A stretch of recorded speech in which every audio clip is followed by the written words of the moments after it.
अगर आप इसे स्वीकार नहीं करेंगे तो बहुत काल व्यतीत हो जाएगा, आपको स्वीकार करना होगा।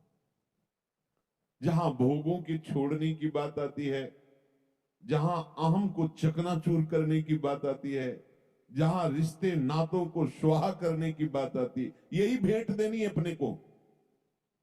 अपने को प्रभु की प्राप्ति के लिए जो भेंट देनी है वो यही देनी है। क्या? अपने शरीर का समर्पण, अपने शरीर संबंधी भोगों का समर्पण, अपने रिश्ते नातों का समर्पण। अब एक ही नाता है, केवल प्रभु के संबंध से नाते ने राम के मनियत, नहीं तो नहीं। वो अंजन किस काम का जो आंख में लगाए और आंख फूट जाए है? वो संबंध किस काम का जो परम प्यारे प्रीतम प्रभु से विमुख करके हमें संसार में फंसा दे। अंजन कहां आंख जो फूटे, बहुतक कहो कहां लो। जाते होए स्नेह राम पदे तो मतो हमारो, जिससे प्रभु के चरणों में प्रेम हो जाए, यही हमारा मत है। इसलिए इसको त्यागना अनिवार्य है। उपासक जो सत्संगी है, मीठा बचन उचारिए, नवता सब सू बोल, हृदय माहि विचार के, तब मुख बाहर खोल। मृदु वचन बोलना सीखो। अगर वाणी से किसी के भी हृदय में क्षोभ पहुंचता है तो ऐसी वाणी मत बोलिए। वाणी ऐसी बोलिए, मन का सत्संग तुम्हारे ऊपर असर तब करेगा, पहले आप सुधार कीजिए। कपड़े में रंग चढ़ाने के पहले उसकी अच्छी धुलाई हो जाती है, फिर बढ़िया रंग चढ़ता है। ये बड़ा गंदा है हमारा अंतःकरण, इंद्रियां। तो हमें शुरुआत करनी है वाणी से। परुख वचन, सेवक जी भी महाराज कह रहे हैं, परुख वचन कबहू न कहा। नियम लीजिए, किसी को दुख देने वाले वचन नहीं बोलेंगे। नवता सब सु बोल, दैन्य होकर, तभी अंदर जो छुपा हुआ ठाकुर सबके हृदय में वो प्रकाशित होने लगेगा। जब देखेगा ना कि आप पद्धति से चल रहे, दैन्य भाव से चल रहे, तो मुस्कुराने लगेगा। फिर ये रूप अंतर ध्यान हो जाएंगे, वही दिखाएगा, दूसरा नहीं। कोई भी बात बोलने के पहले हृदय में विचार कर लीजिए कि कहीं ये किसी की निंदास्पद बात तो नहीं, इसमें दोष दृष्टि तो नहीं किसी की, इसमें किसी को दुख पहुंचने वाली बात तो नहीं है।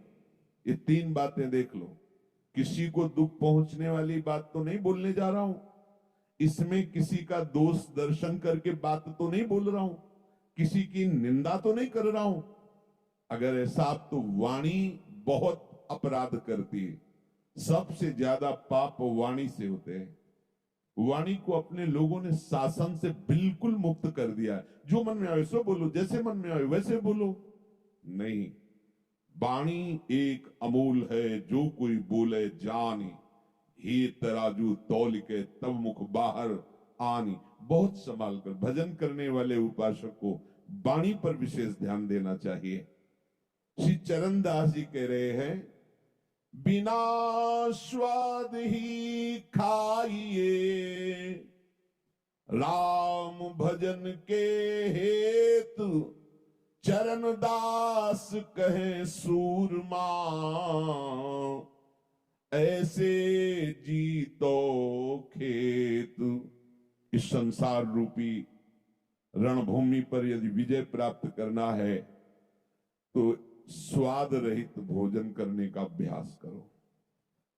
देखो, ये जो चटोरापन जवान में बैठ गया है, आप इच्छा मत कीजिए। आपके भरण पोषण करने वाले प्रभु हैं। कभी वो स्वादिष्ट पदार्थ मिल रहा है तो बिना स्वाद बुद्धि के भगवत प्रसाद रूप पाल।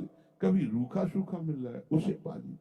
अगर आपको ही बनाना है और भोग लगाना है तो ध्यान रखना है कि जिससे एक श्री जी को तो अब हलवा, खीर, ये आप सच्ची मानिए श्री जी ये सब नहीं पाती है। ये तो हमारे लिए आवश्यक है, पांच भौतिक शरीर के पोषण के लिए, तो उसका भोग लगता है, क्योंकि प्रभु को पवाए बिना तो वो ऐसे दर्शन कराते हैं।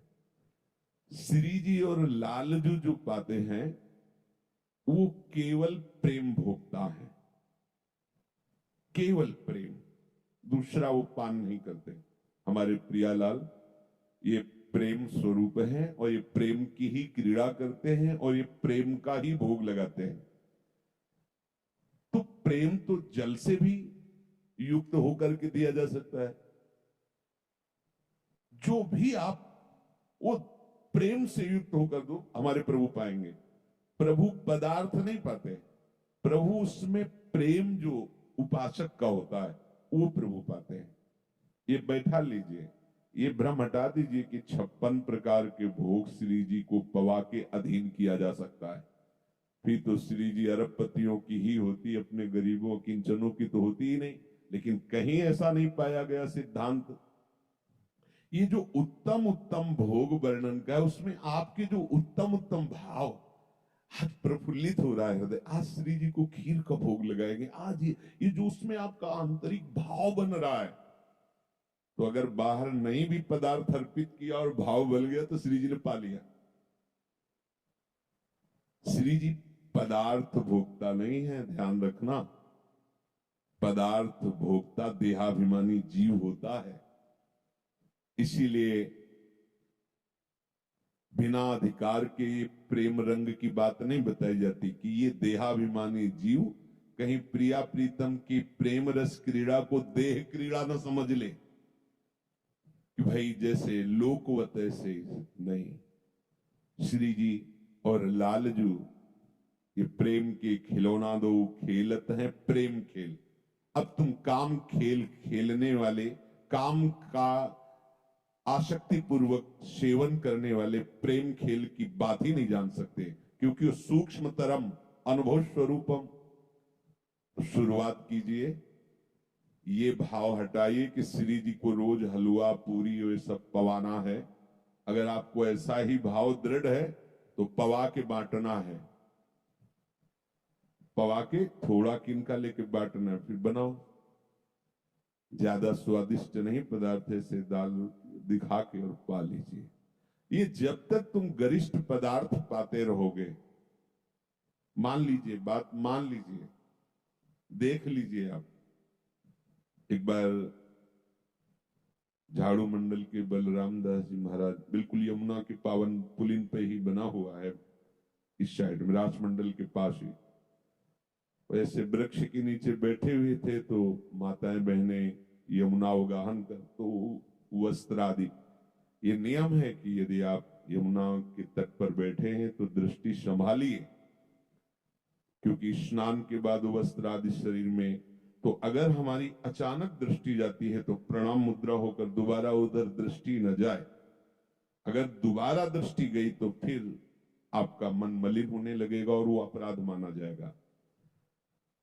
तो आप तो भगवत प्राप्त महापुरुष झाड़ू मंडल के बलराम दास जी महाराज, दृष्टि गई तो काम जागृत हो गया, अरे वृद्ध मूर्ति, निर्मल हृदय, हलचल पैदा हो गई। सब शिष्यों को बुलाया और कहा अब हम प्राण त्यागने की हमारी इच्छा हो गई। ये सब क्या हो रहा है?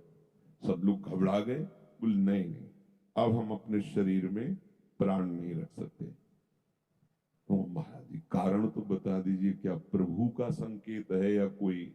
बोले नहीं, अपराध बन गया। क्या? कोई माई स्नान कर रही थी, उसके शरीर को देखकर हमारे मन में मलिनता आ गई। समझ महाराज जी पहले वृंदावन की परिक्रमा लगाते हैं नाम कीर्तन करते हुए, फिर बाद में आप जैसा आदेश करेंगे जैसा। हाँ ये भी ठीक है, मृदंग ढोल के साथ भगवान नाम का उच्च स्वर से गान करते हुए परिक्रमा, एकदम जैसे नशा उतर गया हो, एकदम शांत, एकदम प्रसन्नता, एकदम बड़ी महिमा है धाम प्रदक्षिणा की। भक्ति के 64 अंगों में प्रदक्षिणा भी एक अंग है। तो ओंकारे ये कैसे हमारे अंदर वृत्ति आ गई थी? कितनी निकृष्ट! पहले तो काम और फिर शरीर छोड़ने की बात। कल का प्रसाद कहाँ का था? उसे प्राय भिक्षान आता था। तो कहा कि गोविंद देव जी इस समय विराजमान थे, शायद गोविंद देव जी का। अब तो शायद गोविंद देव जी जयपुर में विराजमान है, वृंदावन के ठाकुर है।